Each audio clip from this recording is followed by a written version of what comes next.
Hey folks, a question that often comes up is, as a tester, do I need to learn automation? Why would I bother? Well, the answer is you don't. You don't need to. There's no obligation.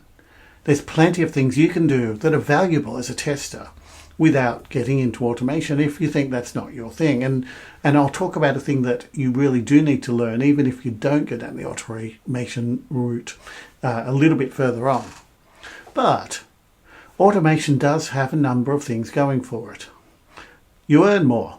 Testers who know automation, who are skilled in automation, who do it well, can earn significantly more than other testers. That's just the way the market is. There's higher demand. It's going to be easier for you to find other jobs. And is that a judgment?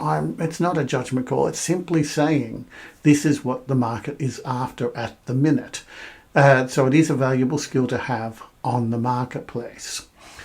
Now, what I was saying is that there is one skill you're going to need whether you do automation or not, and it's possibly the most valuable all-round skill that you can have as a tester, in my opinion.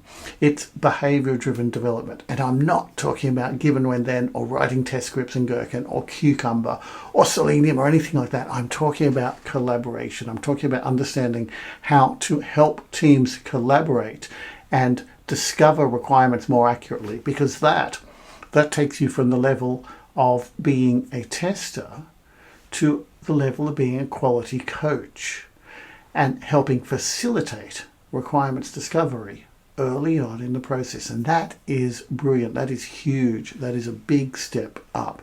Something that you definitely want to look into. Some of the best testers I've worked with have not been doing automation, but they have been doing that BDD role. They have been helping teams discover requirements, articulate requirements, and then the developers do the automation. So you don't have to do automation. There are a lot of benefits to doing automation, but you don't have to. But I would strongly recommend having a look at learning BDD properly.